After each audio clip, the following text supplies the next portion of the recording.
Hello, everyone. Good evening from still sunny London to this program brought to you by Kensington and Chelsea and Westminster Libraries. Tonight, our guest is our Roman envoy, Olga. Again, many of you, I think, will know Olga already. She has done several beautiful talks for us from Galleria Borghese, a tour of Dubrovnik, a tour of Rome itself. And tonight she has for us Churches of Rome. Olga is a great friend and a wonderful speaker, which I think you will find tonight. She's a licensed tour guide of Rome and the Vatican City and has managed tours in Italy, Central Europe, Croatia, Bosnia for over 30 years. She specializes in private tours for families and individual custom-made itineraries, and a lover of art. She's obtained her master's degree in arts management at the American University of Rome last year, and I think she's rightly proud of her TEFL certificate, which she won in the lockdown. So without further ado, it's my great pleasure to welcome and introduce to you again, Olga Tutkovic. Welcome, Olga. Thank you, Nina, for this wonderful introduction, and good evening, everyone.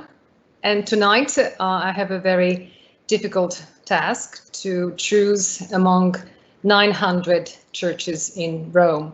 There's an embarrassment of choice. There are the churches that were transformed buildings from ancient times, pagan temples. There are wonderful medieval churches.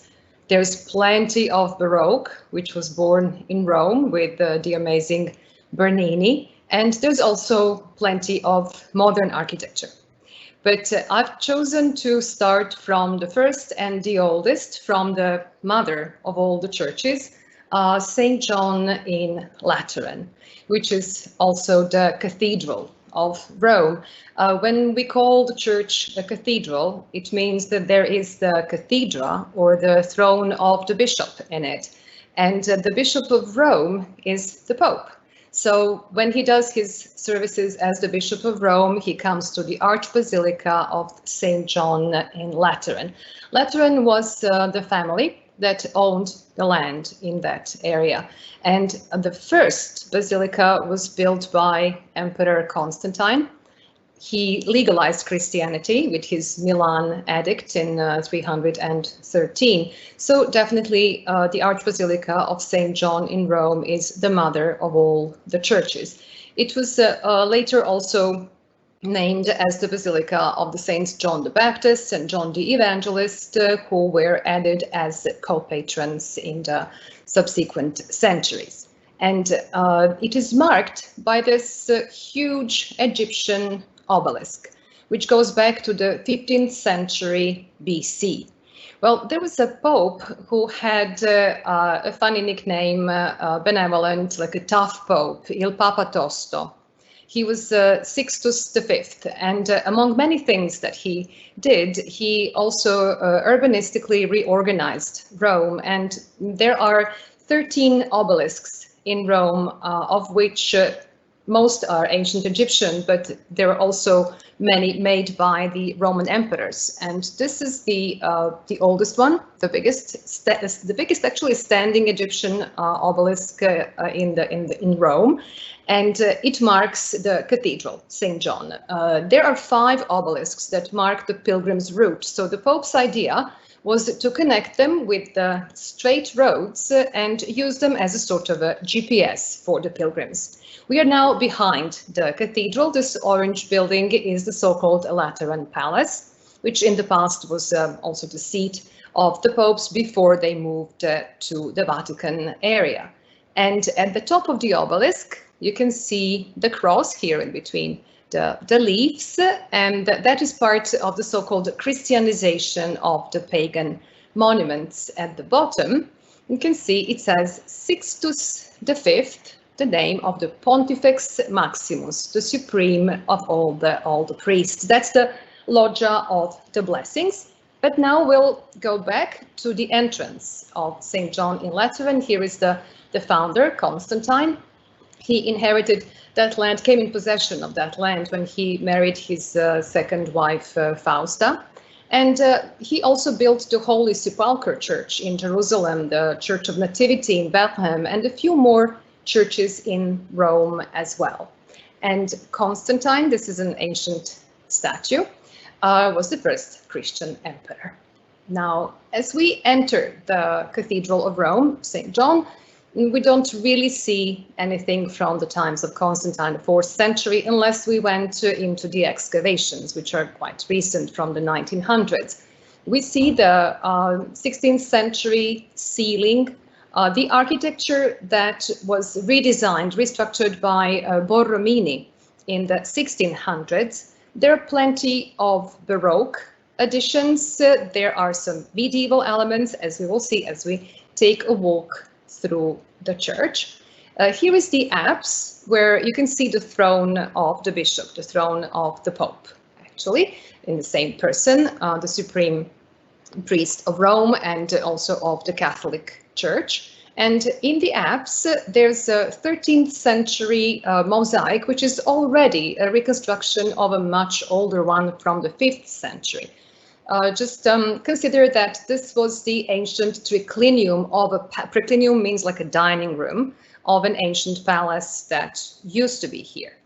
And the St. John's Cathedral also has a nickname like a golden basilica because of so much, well, gold and a lot of donations by many pilgrims and faithful. And here at the top of the apse is the only part of the mosaic that remains from the 5th century. You can see Jesus Christ surrounded by angels, and then Mary and the saints.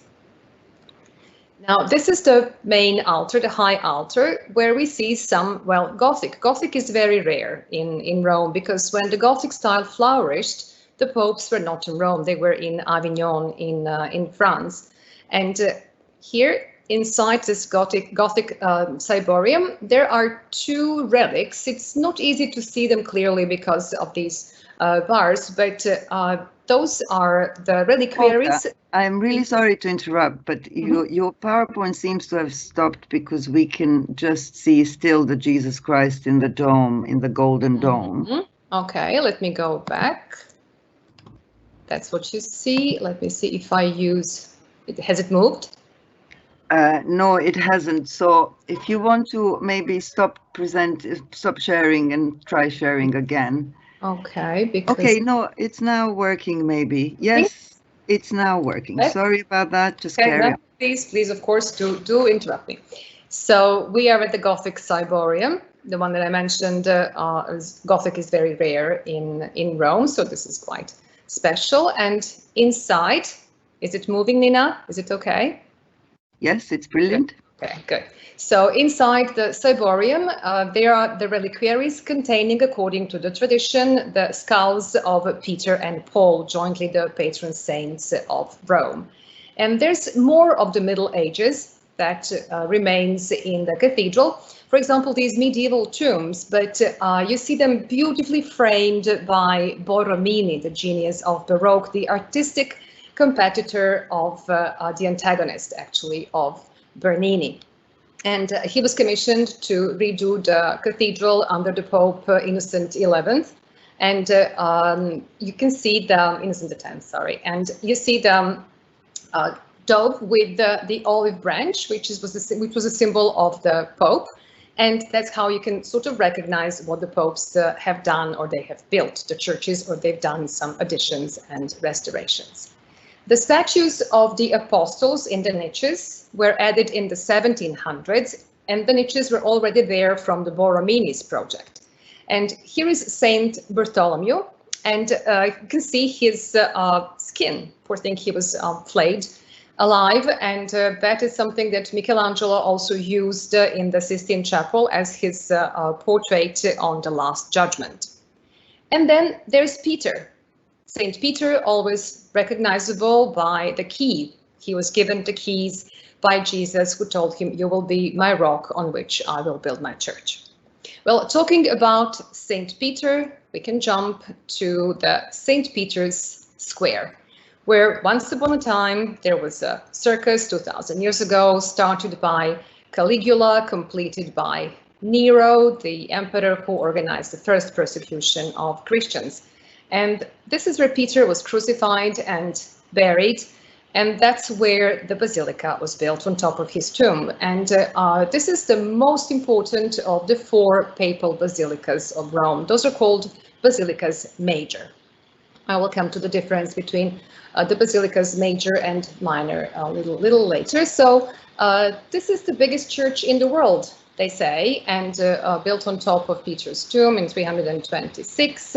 Again, the remains of the Peter's tomb can be seen inside the excavations under the main altars, some 10 meters or 30 feet below the floor of the basilica. And it was rebuilt throughout a period of 120 years, started by Julius II.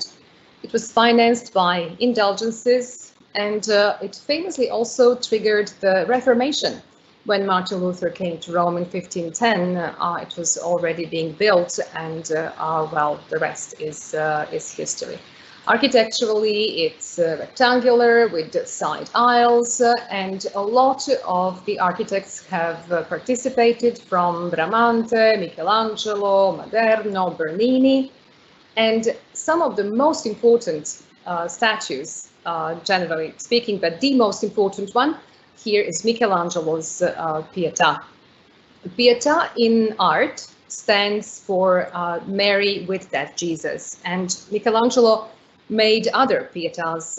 2 are in Florence and 1 is in Milan, the one that he never finished, but he made this one when he was in his early 20s, and he signed his name on the Blessed Mother's chest, on that sash across her chest.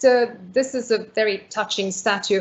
Now it's behind a protective glass because it was damaged by a crazy man 50 years ago, and Michelangelo, it was restored and put behind the protective glass, but Michelangelo represented Mary as very young.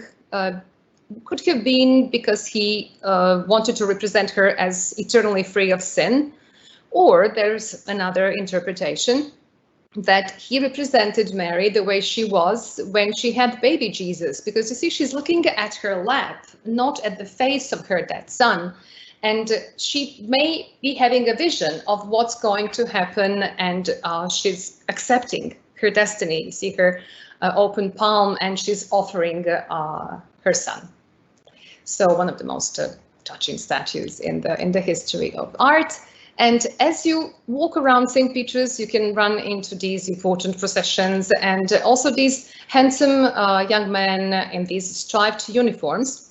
Those are the Swiss Guards. They've been the Pope's personal guards for about 500 years now, brought by Julius II. And these young men spend 2 years in Rome, and then they go back to Switzerland, where frequently it's a family tradition. The Catholic families, unless they become officers, then they may stay and of course just work in the Vatican and live in Rome. The baldacchino that you see was made by Bernini. He was the architect of St. Peter's for almost 50 years, and he designed the square in front of St. Peter's, and he designed this amazing baldacchino on top of the tomb of Peter and the papal altar. Behind it is the apse, where there is a so-called Vatican II altar, where a regular mass takes place every day at 5 p.m. Everyone can participate. There are also earlier masses earlier during the day in a different chapel. Above the baldacchino, or baldachin, that was made of bronze, again by Bernini, there's the famous dome, which was initially designed by Michelangelo, but actually completed after he died. He lived to see the drum and the windows completed, and well, then he died in 1564. And one of the amazing things you can do when you're in Rome is to climb the dome. The view is absolutely striking. You have the whole city at the palm of your hands, and you can see the Apennine chain of the mountains far away, and below you there is St. Peter's Square. again designed by Bernini in 1667. And you see how he imagined, he had this theatrical whim. He imagined that those colonnades on the left and on the right, starting from the facade of St. Peter's, were like the arms of God embracing the pilgrims.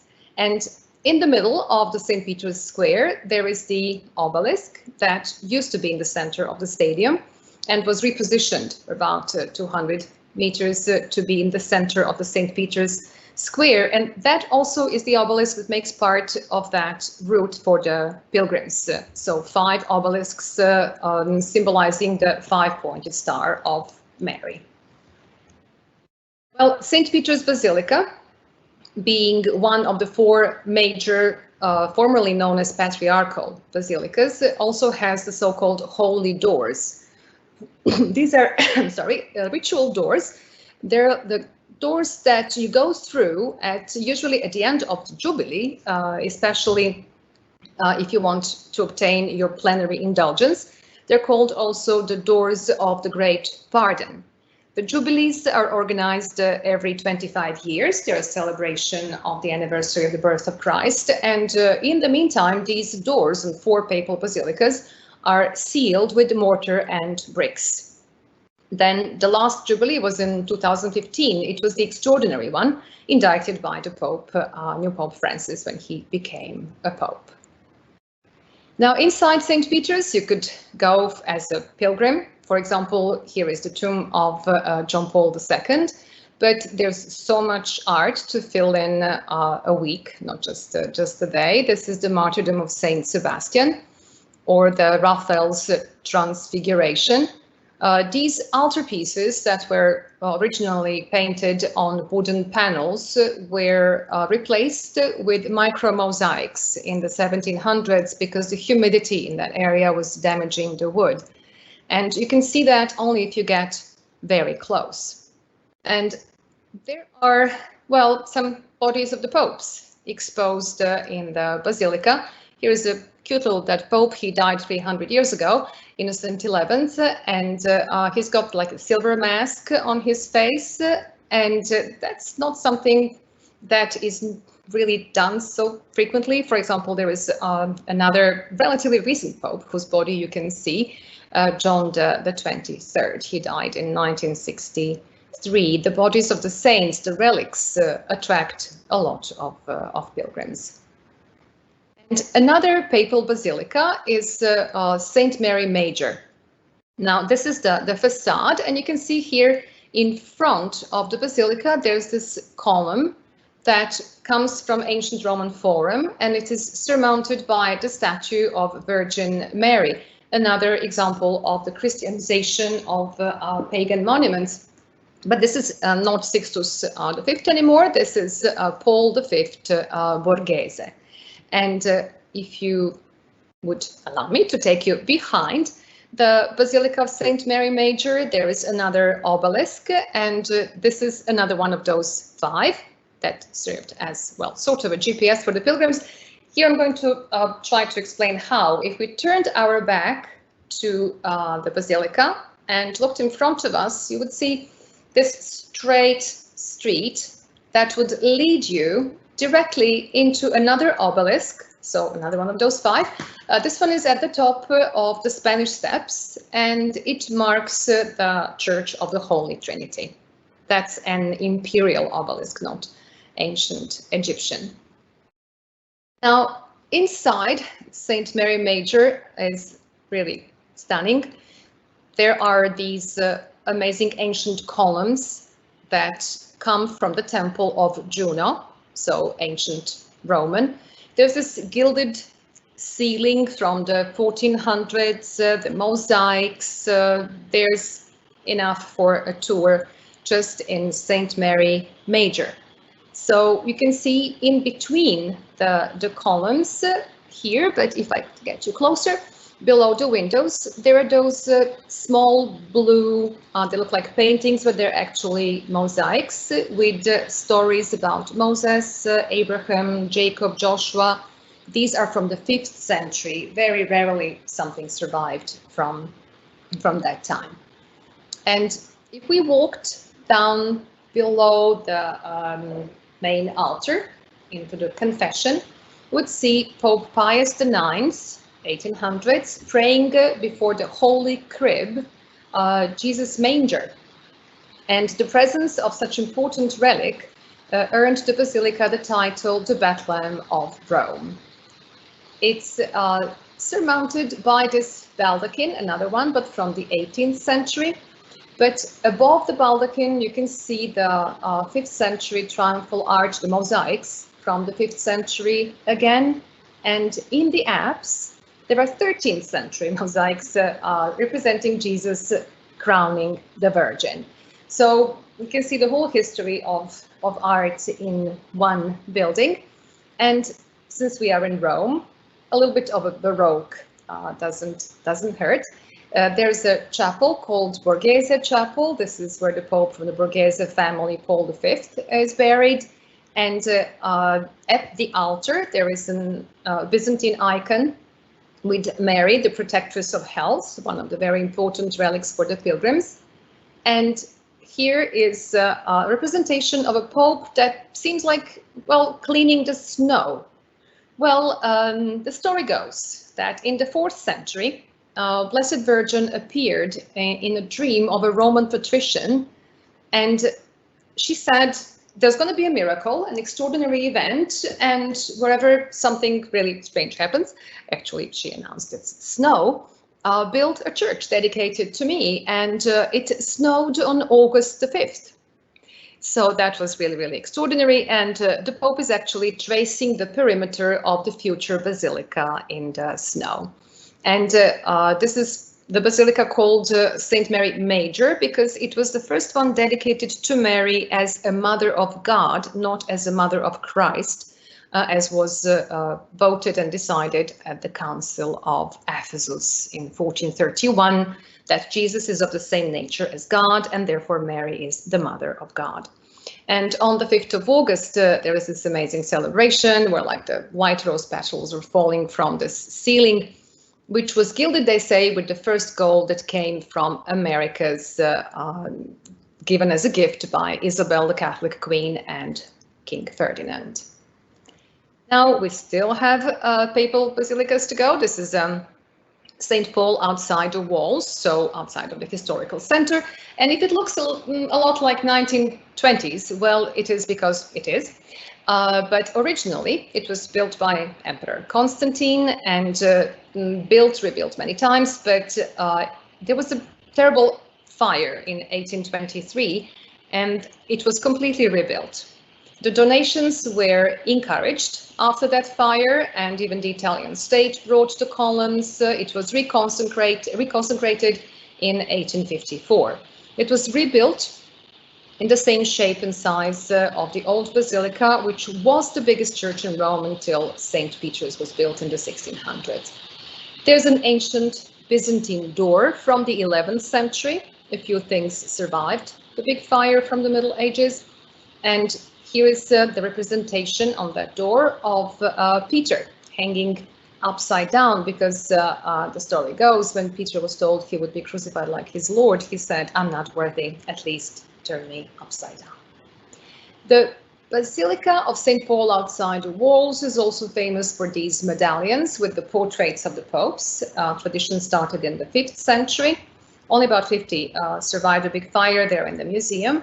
And there are a few empty medallions, and when there were just a few left, there was this story about, oh, there's going to be the end of the world as soon as we run out of popes. Well, then they added a few more, so we are okay for at least 8 more popes. But when the Pope is in charge, then he's lit. You see here, Francis is lit, and right next to him, there's Pope Emeritus. God bless him, Benedict XVI. He's still alive. He lives in the Vatican.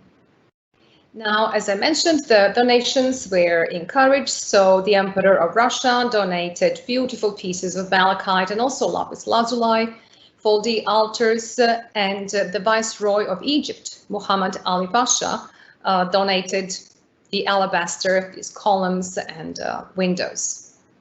It's a beautiful, beautiful church. And a little bit more of the Middle Ages, there is this candelabrum, or the Easter candle from the 13th century. See this typical medieval art. These are the soldiers mocking Christ. And then behind the tomb of St. Paul, there is another Gothic ciborium, 13th century, and behind it, an extraordinary mosaic, again 13th century, portraying Jesus Christ with the saints, but quite unusually. Usually the Pope who commissioned the work of art would be represented somehow, but here there's a cute little Pope at the right foot of Jesus. He's like a baby in swaddling clothes. That was a sign of the Pope's modesty in front of Jesus, of his Lord.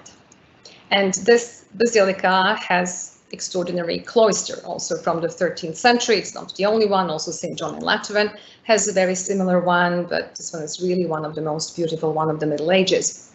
And in many of these churches, there's something that fascinates me beyond art and art books. For example, here on the floor, they may be wondering, what is that? Well, though that's right by the main altar, those are the fossils that are 600 million years old. Well, I know it's outside of a little bit off topic, but it's one of my favorite little things in St. Paul outside the walls. And now a very unusual church, the Basilica of St. Stephen in the Round, because, well, it's round. And this church is really ancient, 5th century, and it was never a pagan temple. It was built as a church in this shape, the first circular church. And you see there are plenty of frescoes on the walls. Now I have to warn you, this is going to be a little gory. The martyrdoms of the early Christians. There are again 34 representations. Ancient Romans, well, cut their heads and threw them into boiling oil, or threw them in the middle of the snakes, or again, St. Peter crucified upside down. And these were very educative as well, because you see there are the letters ABC on them that are explained underneath with the stories about which saint it was and what happened and when. Now we are still with the old churches, a few more.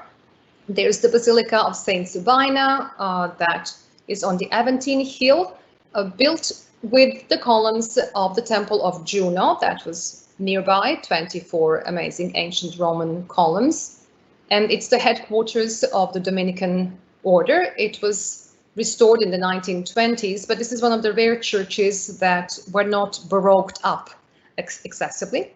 And one of the most important parts of this church is also this ancient door from the 5th century that contains, it was carved out of the cypress wood, contains the earliest known, you see here at the top, there's the cross, the earliest known representation of the cross in religious art. The cross was not represented in early Christianity because the crucifixion was reserved for, well, the worst criminals. So it wasn't really well accepted in the early Christianity until people accepted it as a symbol of redemption and salvation.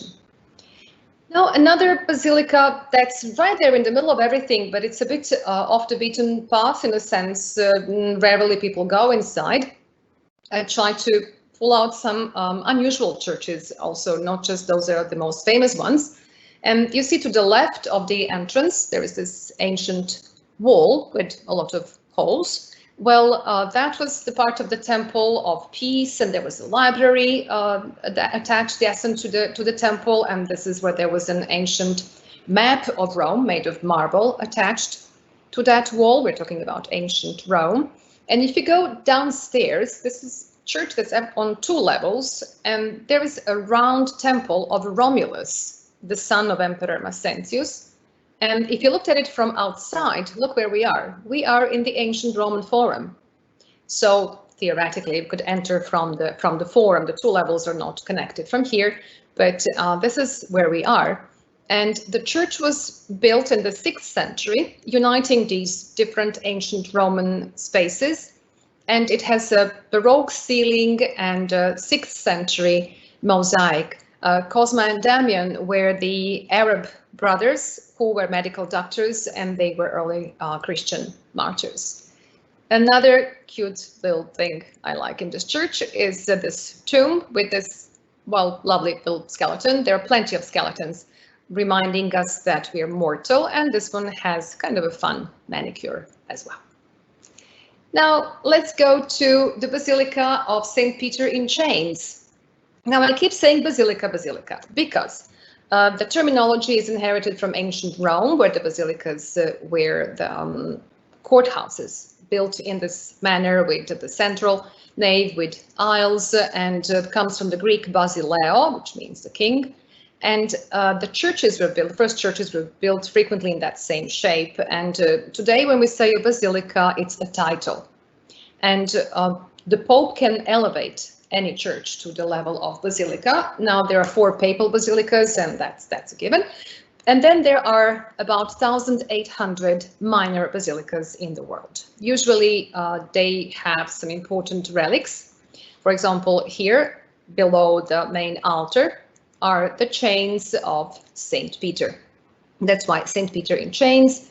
The chains from Jerusalem and Mamertine prison, so Peter was imprisoned twice, were put together in the 5th century, and then a miracle happened, they merged. So they're there under the main altar. But the greatest attraction of this church is the statue of Moses.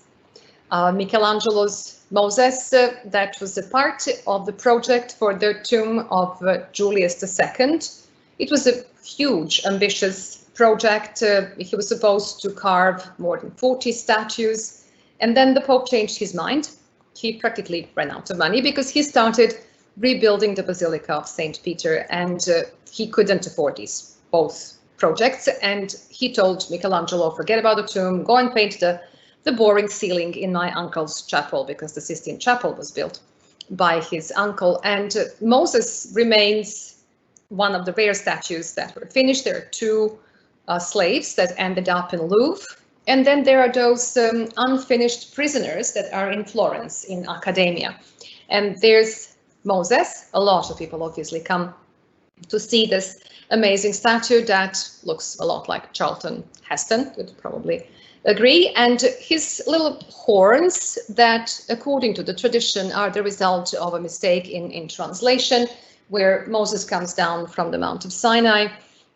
He had Keren or Karan, so the beams of light on his head, but the translation of Hebrew in the first instant was translated with a mistake, like Keren and not like Karan. The Hebrew Bible does not have vowels. So Michelangelo, it remains in the iconography as a part of the symbols of Moses, but Michelangelo was very much against the persecution of Jews. And in this statue, what most of the art critics see is actually that those are not the horns, but actually the beams of light, the way they are positioned on his head.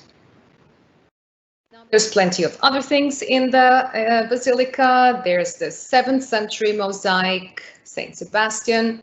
That's putting us in the mood for more mosaics from the Middle Ages. Here is a little basilica of Saint Praxede. Inside, or Praxede, inside you see this amazing apse. This is 9th century, the Pope Pascal. There he is. We can tell he's alive. You see, he has this square aura and it's blue, so he's alive, but he's working his way towards heaven. He's built lovely churches. And the most extraordinary part of this basilica is this little chapel. You go inside and you're just blinded by the mosaics from the 9th century. The Pope Pascal dedicated this basilica, this little chapel, to his mother Theodora. I'm just pointing his mother, because again we see that there is a square aura, so the lady is alive but surrounded by Mary and saints. The ceiling is really one of the most beautiful ones we have in Rome, typically medieval, with these angels that look very modern though. Then there is a church that you have all seen, but you may have not noticed anything except this. This is Santa Maria in Cosmedin, the movie Roman Holiday. You must remember Gregory Peck and Audrey Hepburn, how he scares her to death because he's faking that this mask bit off his fingers. That's the mouth of truth. And if you say a lie, well, it might bite off your fingers. So there are people waiting in line since early in the morning to have their pictures taken with the mouth of truth. Inside, there is this beautiful medieval church built in the 6th century. There was a temple of Hercules. It's dedicated to Virgin Mary. The floors are typical medieval cosmatesque, so-called cosmatesque, made with the recycled bits and pieces of ancient Roman marble. And now I'll tell you the truth and nothing but the truth. This little basiliscus or a snake or a cute little creature is not from this church, it's another medieval church, Sant'Alessio, but just wanted to show you how inventive these craftsmen were. Usually we are in the 12th, 13th century here. And this is a square now della Repubblica, where I would like to take you to a very unusual church, the Basilica of St. Mary of the Angels and the Martyrs, which was built within the ruins of ancient Roman baths. Now, the doors are modern, 2006. This is Igor Mitorai, and this is his beautiful resurrecting Christ. You see how he resurrects through the cross. And inside the basilica, you see this dome, which is where the Calidarium was, so the hot pool. And Michelangelo was commissioned with this architectural project. He adapted these ruins and he made them enclose a church. So he was basically like a fixer-upper here, so no art by Michelangelo. And on the floor, you see this very long line. This is a meridian from 1702, where you see the signs of zodiac. If you look here where there is some little patch of light, it came through a hole on the wall high up. And this is the zodiac sign of Gemini. And then there's Cancer, there's Leo. So basically your horoscope sign depends on the constellation in which the sun rose the morning you were born, of the day you were born. So luckily there's a panel that explains all that. It calculates the solar noon. When that little patch touches the line, the meridian, it's noon on the Rome meridian. A couple of more medieval churches. This is Saint Cecilia, the patron of the musicians. I'm holding here this postcard because this can only be visited if you come to Rome, and I hope you all will come to Rome. But there are the nuns, Benedictine nuns that live right next to the church, and it's not allowed to take pictures of these extraordinary frescoes from the 13th century. They were plastered over in the 1700s and rediscovered about 100 years ago. So if you come, we'll go and knock. They do let people in, but you have to discreetly knock in certain times of the day. And inside, there's plenty of Baroque. You see the ceiling with the apotheosis or ascension of Saint Cecilia, 1700s. But I always like this medieval touch. Again, the Gothic ciborium and our old friend Pascal I with mosaics. But I brought you here because of this extraordinary statue by Stefano Maderno of Saint Cecilia. They say when they exhumed her body, it was incorrupt, which is a sure sign of sanctity, but they all swear, the witnesses, that that's exactly how the body looked like, with the traces of the axe where poor Cecilia was, well, killed by the Romans. Trastevere. Here is Basilica of St. Mary in Trastevere. It's the most charming part of Rome, across the Tiber. Tevere is Italian for Tiber, and it's again a mixture of Middle Ages and Baroque, quite frequent. You see the Baroque ceiling, medieval mosaics, and ancient Roman columns on each side. These come from the baths of Emperor Caracalla, They were from the 3rd century, and you see, since the church was there since the 4th century, really ancient, but rebuilt in the 12th. By the 12th century, there were no more 20, 30, 40 identical columns for the Pope to take and build a new church, but he could only say, okay, bring me what you find. So they're all different, and you see at the bottom how they built the pedestals to make up for the difference in height.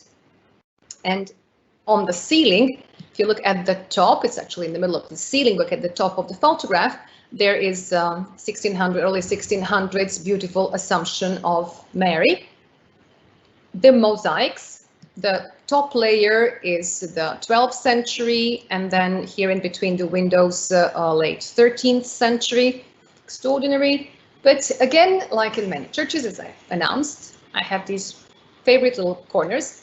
Like there is this chapel where the family Bussi is buried. They had 3 cardinals. This is one of them. And I just somehow like this coat of arms with these strange eyes. I couldn't find any explanation for it. I talked to the parish priest, and well, the cardinal had a bit of taste for joking. And here through the gate of the northern part of the city walls, Piazza del Popolo, we enter and we see the first obelisk on the pilgrim's route, because we're coming from the north. Now most of the pilgrims are coming from the north. And the first church that we find around the corner to the left is the church called Santa Maria del Popolo.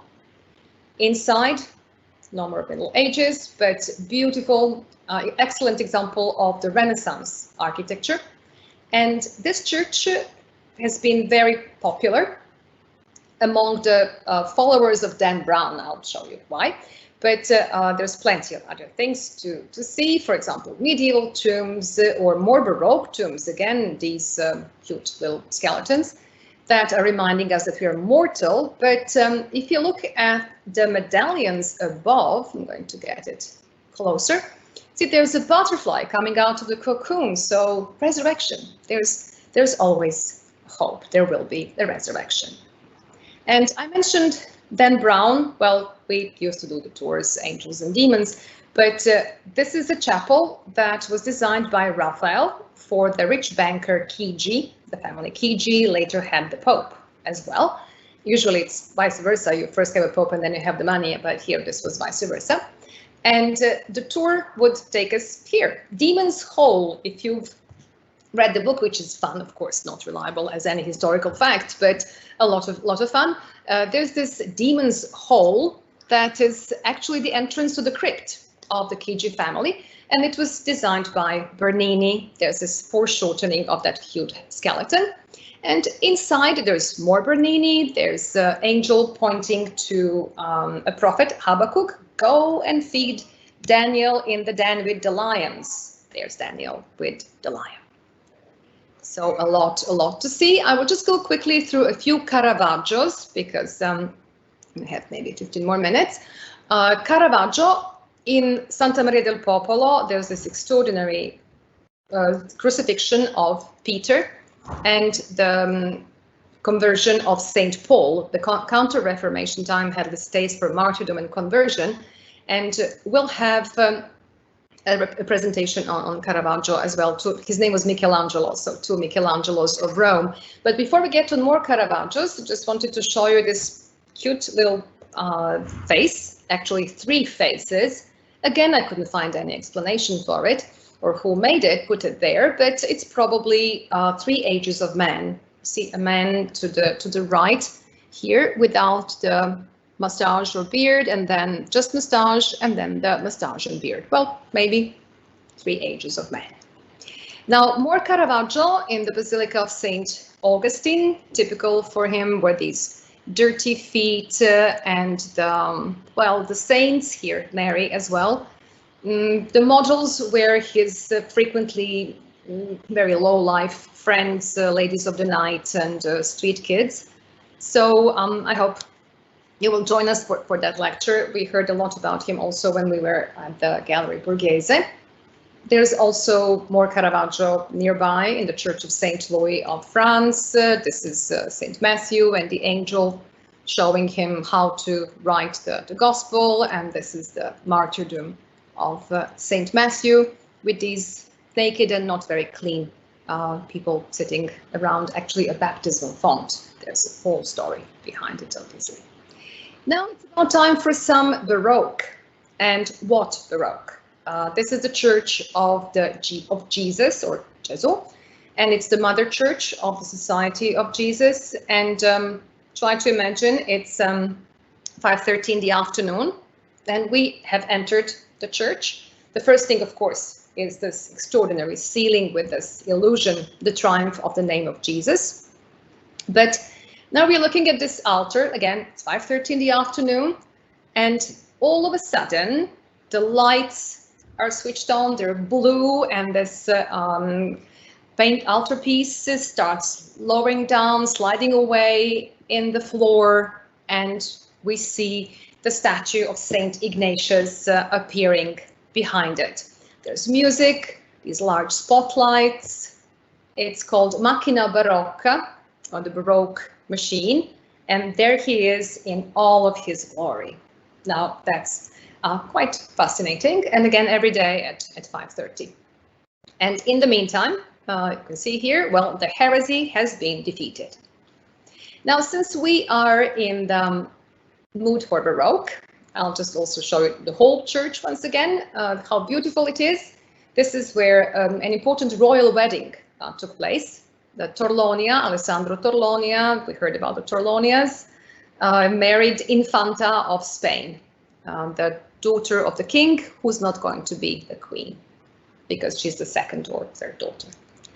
Now, similar style, of course, Saint Mary of the Victory, and that church is famous for this extraordinary statue in the Cornaro chapel. This is Bernini now, and Cornaro was the family that commissioned the statue from Bernini. You can see them here discussing the miracle, the ecstasy of Saint Therese. She's having a vision, and this angel is piercing her heart. Now, amazing Baroque church. This is the square in front of it, the only Rococo square in Rome, of Saint Ignatius, the founder of the Society of Jesus. And inside of the church, we see another extraordinary illusionist ceiling. And on the ceiling, you see here at the top, but this is in the middle of it, there's Saint Ignatius ascending and surrounded by the other saints. There's a mirror for those who may have a neck ache to observe the ceiling. And in each corner, there are the continents represented. You see here, for example, in the center, it says Asia. There's a lady on the camel. Then there's Africa. There's a black lady here at the top. And these dark guys falling down, they are the defeated heresy.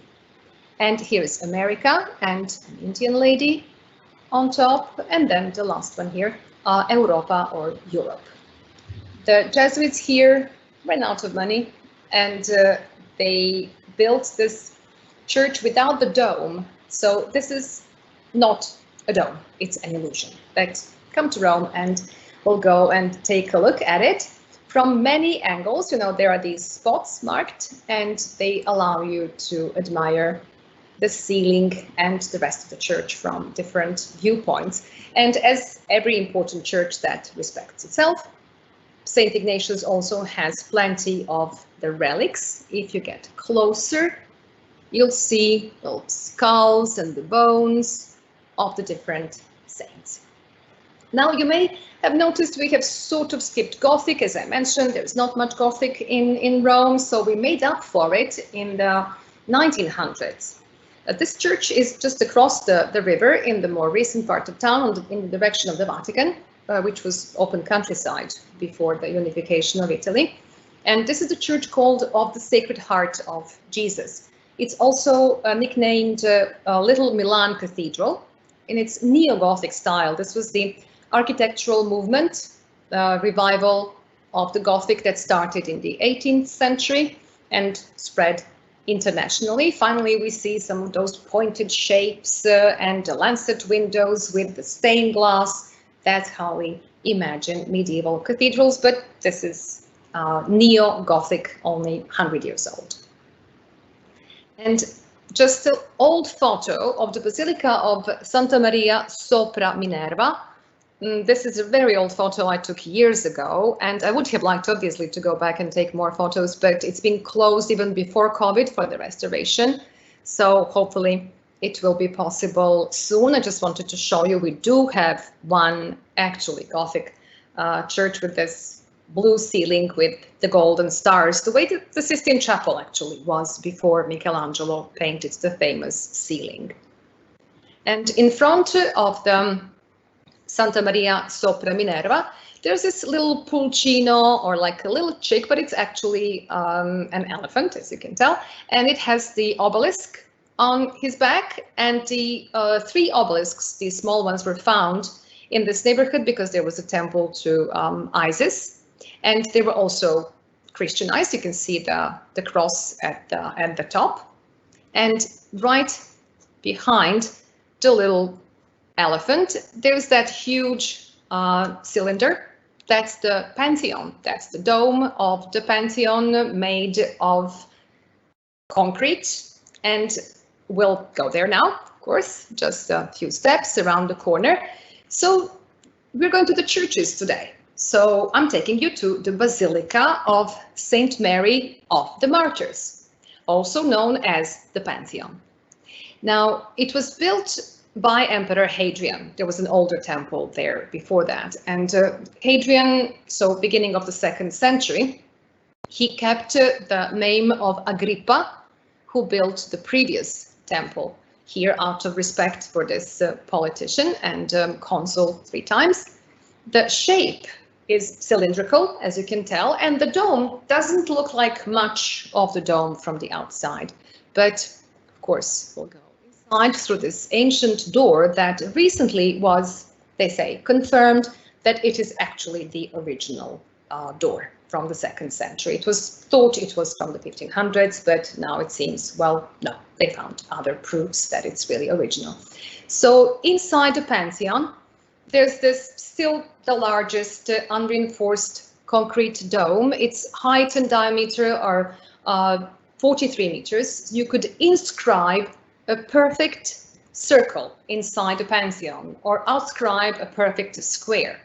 And the oculus, the hole, lightens the load, and the dome is much wider and at the bottom with respect to the top. Inside, it's a perfect hemisphere. From the outside, you saw it looks very, very low, and those coffers, they're empty. They lighten the structure as well. We could talk about this dome, about the concrete and Romans and all the knowledge for a long time. But the Pantheon, most likely, there are different versions, but let me tell you the most accredited one, the temple dedicated to all the gods, Pantheon, all Theo gods, so Pantheon, was turned into a church in the 7th century, and that's why it's still there, because it has been in continuous use and maintained.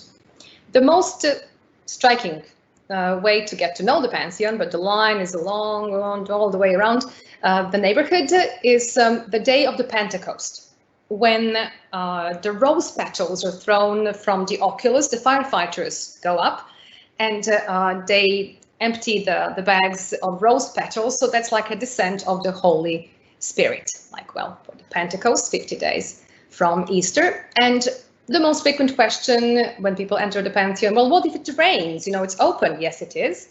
But of course, there are the drains in the center of the floor. And Romans were smart that way, obviously. And in the Pantheon, there are some really important tombs. The tomb of Victor Emmanuel, the first king of Italy. Here is Umberto, the second king, and his wife Margherita is buried below. She gave name to Pizza Margherita, unwillingly, was dedicated to her. And more importantly for art, there is the tomb of Raphael, who died, well, 37. And this is a statue of Mary with the baby that he commissioned during his lifetime. And the verses were written saying, here lies Raphael, by whom nature, the mother of all things, feared to be overcome while he was living, and while he was dying, herself to die. So Raphael is one and only Raphael. And to conclude on a lighter note, before we go off for gelato, because the best gelaterias in the center of Rome, then let's not talk about the suburbs. If you have a desire to go into the suburbs, there are amazing osterias and pasticcerias and really great food. But as far as the center of Rome goes, some of the best gelaterias, gelato places, ice cream parlors are around the Pantheon. But before we do that, I just wanted to show you one more slide, which is something very modern. It's called the Jubilee Church. It's very far away in the suburbs. Sometimes people ask for a modern architecture tour, and it's worth going. It was designed by Richard Mayer. He won the competition, and this is the part of the project of the Pope John Paul II to rejuvenate the parish life in the suburbs. And there's also the Center for Cultural Activities, and it's the reference point for the whole neighborhood. It's made of the prefabricated blocks of cement that was designed by this company called Italcementi, and they developed a new formula that remains white despite the pollution because it contains titanium dioxide. I read that. I'm not that smart. But it is another amazing architectural achievement. There is something for everyone in Rome. So, well, come. What else can I say? I hope you enjoyed it. Thank you, Olga. That was wonderful, as always, really. We've come to expect you to reach your own very high standards. And this definitely was a whirlwind tour a little bit, but considering there are 900 of them, really, we have some questions that have come through. I have to apologize. Just as I started speaking, somebody under my window decided to, I don't know if it carries, they're doing the motorcycle something.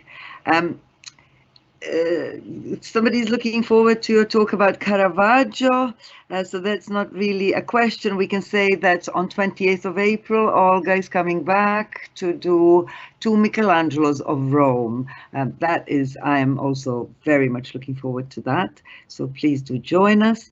Have you been to all 900 churches in Rome, Olga? Do I look that old? No, that was a joke. It would really take 3 lifetimes. I know it was a benevolent question. I tried to visit at least a couple of hundred, and when you have to pass the exam to become the guide in Rome, then you really don't know where the question is coming from. Could be, well, how about that church in the 3rd altar on the left? So when I was preparing the exam, I really went through, I really don't remember, but I could say probably about 200, 300. I lost the count.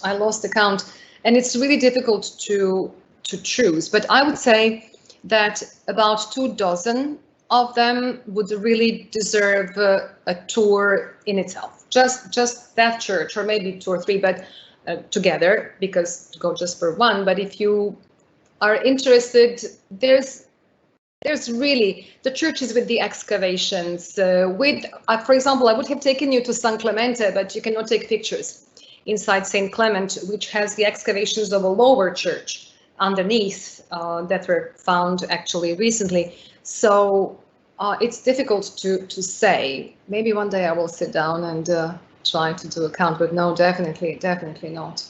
No. So Sandra wants to know, which is your absolute favorite church in Rome? Is there one such church? I do love that little prassede, little chapel with 9th century mosaics. I really love Middle Ages, but with people, it's always my choice to not miss the Pantheon, which is extraordinary. It's unique. There's nothing like the Pantheon, I believe, on this planet in that category. And also Saint Ignatius, because I've never left Saint Ignatius with people disappointed. It's always a show. It's like a fireworks. So I would say my private little thing is Middle Ages and the mosaics, but I do love my Pantheon and Saint Ignatius, really do.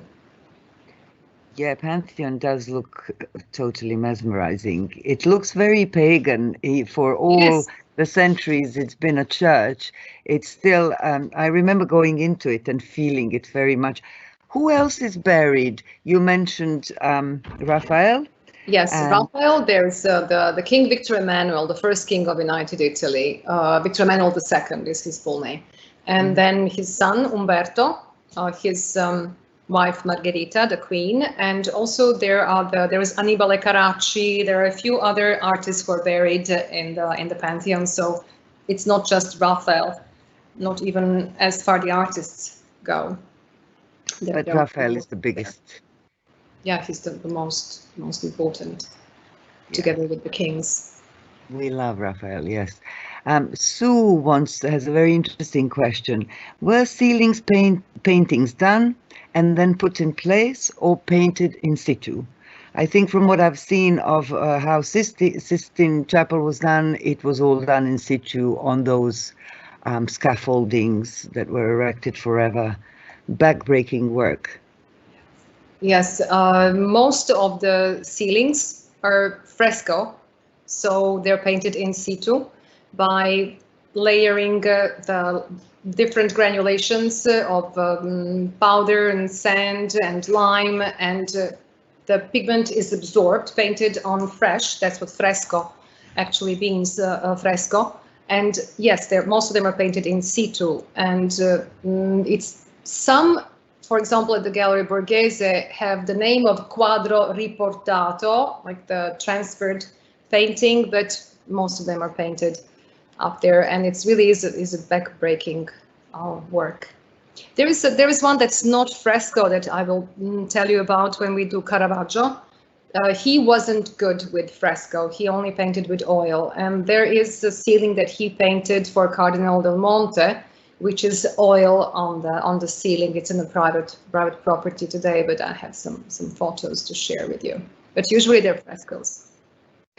That's wonderful, Olga. I just have to say at this point, we have come to the end and have run over a little bit of our advertised time. So if anybody has to leave us at this point, thank you very much for coming, and we hope you've enjoyed it. We have a couple of questions, so we might as well go through them, Olga, if you don't mind. Great. Stefanos wants to say, I gather that all the Egyptian obelisks were stolen from Egypt. Is there a possibility of Egypt asking for their obelisks back? Has that maybe already happened? Do you know? Something similar happened. Egypt itself has not required the return of the obelisks. And you have one in London, I believe, as well. And there's in Place de Concorde, right, in Paris as well. Napoleon took so much stuff from Egypt. The question has not been raised yet because that was done 2,000 years ago. So it became a part of history. So far, nobody really asked for them. But Mussolini took the stele, which is, well, similar to an obelisk from Ethiopia, from Aksum. And that was brought back I believe, 15, 20 years ago, something like that. I would have to look it up. But that was a recent theft during the Italian occupation of Ethiopia. So that was taken back to Aksum. They could claim it.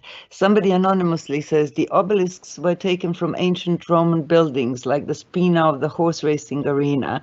Rome ruled Egypt 2,000 years ago, so they didn't really steal them as such. Exactly. It's very difficult to measure things with the hour meter, because yes, Egypt was a Roman province, and they really held Egyptians in very high esteem. because they were so learned, and they learned about the solar calendar instead of lunar from the Egyptians, and a lot of other things, architecture, irrigation. They really respected Egypt in that sense. And today, to say, they stole it, yes, they did, but the measures of things were completely different 2,000 years ago. So now that they're so much part of the Roman history, they're also lost in the Middle Ages. Most of them, except the one in front of St. Peter's, they fell and broke, and mainly they were found in the 15 and 1600s, and then the popes re-erected them. And 5 served as GPS for the pilgrims, as I like to say, but others embellished the fountains, the monuments, the squares, so they have been re-erected, restored by the popes in the later centuries. So it's kind of difficult to say. Do they belong back? Don't they? It's difficult. That's a huge question. We could organize a debate where this could be debated, whether things should go back to their original places of origin, because sometimes you do walk into a museum in all the big metropolis of the world, and you get astonished with like half a mountain taken off and transported. It just seems like an incredible feast. Usually colonial, because usually colonial times. That's why it's so problematic politically, I believe. Sue has a really good question. Are the mosaics an indication of Byzantine influence? Well, yes and no. Ancient Romans had absolutely amazing mosaics. It starts in Greece with little pebbles, and then it's developed to the tiles. The Romans had the mosaics on the floors. The Christianity raises them on the walls because the art changes, and now we are representing saints, so we don't walk on them, and they're on the wall. Artistically, medieval mosaics, yes, they're influenced by Eastern Roman, Eastern Christianity. It was former Eastern Roman Empire. Also because in the 7th and 8th century, there were the emperors who were iconoclasts, who forbade the representation of the saints in their human forms in Eastern Christianity. So a lot of artists flocked to Europe. And calculate there were the times of the Dark Ages, and there were no really that many own schools of art in Europe. So they were influenced by the Byzantine. And then slowly, 12th, 13th century, the terrain was prepared for the differences. And then the frescoes come in, and the art, there comes the Renaissance, and things change. But in the Middle Ages, there's plenty of Byzantine influence, absolutely. In Rome, there are slight differences in style, but essentially, yes, Byzantine. But mosaic as art is much older, but in a different form on the floors. Yes, and then Giotto happened and everything changed. Yes. Giotto, Calvini, yeah, yes. Sid has a question. What is a plenary indulgence, please? Plenary indulgence, it is a complete, now I will simplify it. It is forgiveness of all the sins, which happens if you complete a pilgrimage. You're granted a plenary indulgence. And there are certain churches and certain altars where you can obtain the plenary indulgence. So it's very ecclesiastical religious terminology, but it is about the forgiveness. Although it's not like, okay, I can go sin and then I'll get my plenary indulgence. It's not that simple. It's the part of the whole process of praying and doing penance. But it is the part, it's a huge part of the tradition of the pilgrimage, which I would like to prepare a pilgrimage tour of Rome, which would be dedicated just to what the pilgrims actually do and how that works in Rome. But plenary indulgence is the part of it, and it's, let's say, very much simplified, but the forgiveness of your sins. That's fantastic. We'd be interested in a talk like that. So, Olga, Michael has a question about Santa Cecilia, who is so fascinating with her. She was tortured, wasn't she? So, did she not lose her eyes in her martyrdom? Does No, this it wasn't explain the Cecilia. painting in Santa Maria Lucia. Traverse? It was Saint Lucy. Okay, Michael said, did Santa Cecilia lose her eyes in her martyrdom? Does this explain the painting in Santa Maria Trastevere? No. Santa Cecilia, you saw her position of her body turned like that, and then they say they found the traces of an axe, like 3 wounds, as her body was incorrupt. So she was killed with an axe, sort of beheaded. But Santa Lucia, Saint Lucy, Romans dug out her eyes, and she's usually represented with a tray on which she is offering her eyes. Luce comes from Lucia, which means light in Italian, comes from Latin, but Lucia, the name.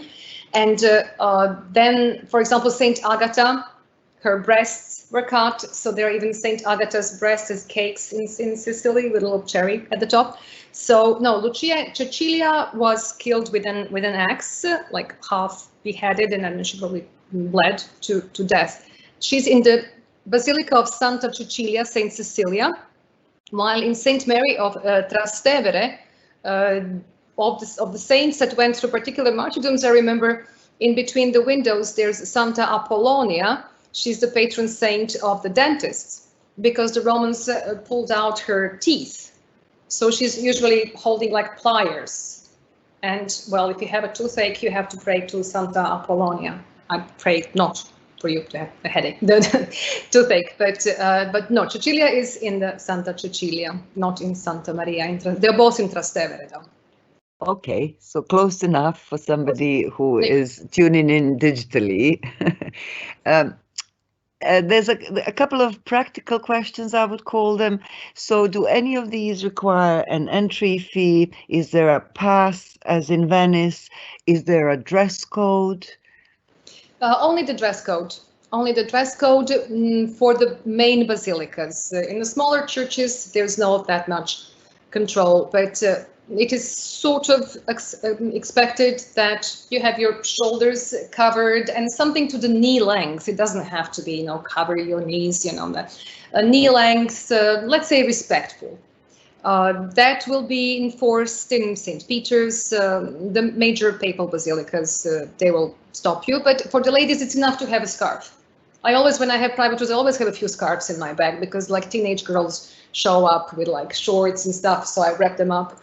And when we enter the church, no fees, because those are all churches. If you wanted to enter, for example, the cloisters at St. John in Lateran or St. Paul outside the walls, there's a small fee, 3-4 euro. Otherwise, no. Or there are certain chapels, but none of those that I showed you, except the cloister of St. Paul outside the walls. No, there's no charge. There's charge to climb the dome of St. Peter's, but that's different. Okay, I think we should be wrapping up soon, because we're way over time. So let me choose one more question with which to finish, from George Brooks. Given the ecclesiastical crown on the 3 face figure towards the end of your presentation, Olga, could it not be a literal representation of the Holy Trinity? They do that more commonly in Northern European painting, do you think? That's an interesting point, but I'm not sure, because of the different star situation on that face. But it's a very interesting approach. I tried with the parish priest there too, and he couldn't tell me, what I can do. Well, here's my site. You can send me messages and ask me stuff. I have plenty of chats with my colleagues, and frequently we ask each other something, and then somebody out of 200 people will know. Maybe okay, so that sounds... Yeah, it's an interesting idea. Might as well be. Okay, sounds like a plan. So I'll finish with a comment. Somebody says, this anonymously, this isn't a question, I just wanted to say thank you to Olga so much for offering this incredible and fascinating art chats for free. It means so much. Art is life. Grazie mille. And with that, I would also like to say grazie mille to my dear friend Olga, and to everybody who's joined us tonight. I hope you enjoyed it as much as we did. I will send you a feedback form so you can tick some boxes for us. It literally takes 2 seconds, but it's all important to us as organizers. And do come for another of our events, particularly Olga's. I'm hoping to talk her into doing a few more even after the 2 Michelangelos of Rome. That's all from us for tonight. Thank you very much for coming. And Olga, I'll let you say goodbye. Thank you so much. Ciao, everyone. Arrivederci. Hope to see you in Rome. Thank you all so much for coming. Thank you. Good night. Good night. Buonanotte.